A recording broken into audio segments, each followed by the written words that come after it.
हाँ? लेकिन ये साला कर क्या रहा है यहाँ पे? কিরে কি হয়েছে তোর? এটি মন খারাপ করে দাঁড়া আছো কে? আর কইস না বন্ধু, অনেক বড় একটা বিপদে পড়েছি। হ্যাঁ, কি বিপদে পড়েছো বন্ধু? যে করে হোক বন্ধু, আমার 2 দিনের মধ্যে গাড়ি চালানো শিখতে হবে, না ছাড়া বিশাল বড় সর্বনাশ হয়ে যাবে। কে বন্ধু, গাড়ি চালানো না শিখলে কি সর্বনাশ হবি? আমি তো গাড়ি চালাতে পারি না। আমার গার্লফ্রেন্ড আমাকে কইছে 2 দিনের মধ্যে গাড়ি চালানো না শিখলে আমার সাথে ব্রেকআপ করে ফেলাই দিবি।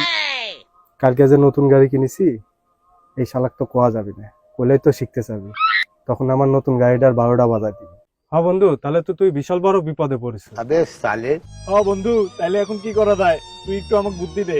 তুই এক কাজ কর বন্ধু, সোহান আর গান্ডু সাকিব আছে না, ওরে কয় দেখ, ওরে তো গাড়ি আছে, তো গাড়ি চালানো শিখায় কিনা। আচ্ছা বন্ধু ঠিক আছে, তাইলে আমি ওর কাছে যাই দেখি আমাকে শিখায় কিনা। শালার গাড়িও চালাইতে পারি, গাড়িও কিনলাম, কিন্তু আমার একটা গার্লফ্রেন্ডই জুটলো না। কপালই খারাপ আমার।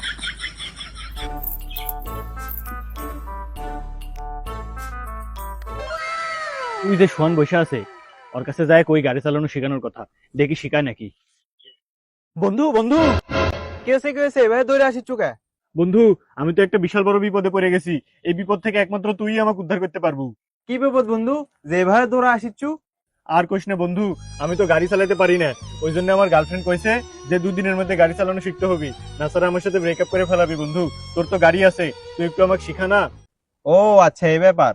শালা থেকে সেদিন টাকা ধার চাইছি, টাকা দেয়নি, আজকে শালা আগে পাইছি, দাঁড়া তোকে মজা বুঝাচ্ছি।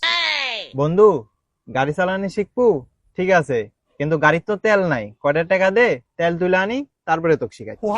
আচ্ছা বন্ধু, সমস্যা নাই, আমার কাছে আছে 13 লাখ টাকা।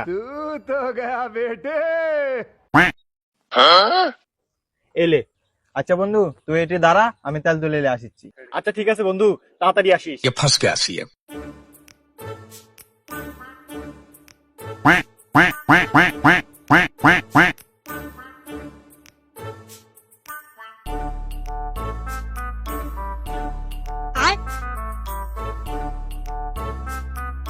बैगन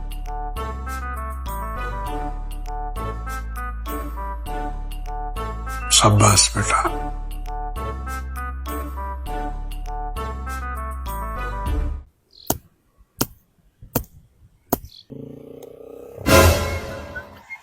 আরে সাকিব ভাই, মনে মনে তোমাকে তো খুঁজেছিলাম। লাঠি হাতে এলে আমাকে খুঁজিস চুকা, মারবো নাকি? আরে না ভাই, তোমাকে মারতে যাবো কে? আমি একটা বিশাল বড় বিপদে পড়ে গেছি, এজন্যই মনে মনে তোমাকে খুঁজেছিলাম। হ্যাঁ, তুই আবার কি বিপদে পড়েছু? আরে ভাই আর কইও না, আমি গাড়ি চালাতে পারি না। আমার গার্লফ্রেন্ড আমাকে কইছে যে 2 দিনের মধ্যে গাড়ি চালানো শিখতে হবে, না ছাড়া আমার সাথে ব্রেকআপ করে ফেলাবি। এই জন্য আমি সোহানের কাছে গেছিলাম গাড়ি চালানো শিখতে। উনি আমার থেকে তেল তোলার নাম দিয়ে 200 টাকা নিয়ে আমাকে মুরগি বানাতে হয়ে চলে গেছে, আর আসেনি। खतरनाक लोग हैं। না, সোহান এই কাজটা তোর সাথে ঠিক করেনি। হ ভাই, এখন তুমি আমার শেষ ভরসা, যেভাবে হোক তুমি আমার গাড়ি চালানো শিখাও। আচ্ছা সমস্যা নাই, কিন্তু আমার একটা শর্ত আছে। কি শর্ত ভাই? আমি সব শর্ত মানতে রাজি আছি, যেভাবে হোক আমার রিলেশন টিকে রাখতে হবে ভাই। তুই তো জানিসই ভাই, আমি ছোটবেলা থেকেই সিঙ্গেল, আমার কোনো প্রেম হয় না। बात तो सही है। সেই জন্য তোর গার্লফ্রেন্ডের বান্ধবী সাদিয়ার সাথে আমার প্রেম করায় দিতে হবে। আচ্ছা ভাই, কোনো সমস্যা নাই, তুমি আমার গাড়ি চালানো শিখাও, আমি যেভাবে হোক তোমাকে প্রেম করায় দিব। আচ্ছা ঠিক আছে, গাড়ি তোর। এটা পিক আপ, ठीक है। এটা ক্লাচ, এটা গিয়ার। अच्छा প্রথমে গাড়ি স্টার্ট দিতে হবে, স্টার্ট দেওয়ার পরে গিয়ারে ফেলাইতে হবে, ठीक है। পিক আপ আস্তে আস্তে টানতে হবে, ক্লাচ আস্তে আস্তে ছেড়তে হবে, তাহলে গাড়ি যাবি। अच्छा আর এটা হলো ব্রেক, ব্রেক মারলে গাড়ি থেমে যাবি। समझ गया। আচ্ছা ভাই ঠিক আছে। এই দাঁড়া, গাড়ি চালানোর সময় তোর সামনে যদি কোনো মেয়ে মানুষ আসে, তাহলে কি মারবো? চোখ টিপ মারবো ভাই। এবে ব্রেক মারবো, ব্রেক। এই জন্যই তো তুই গাড়ি চালাতে পারিস না।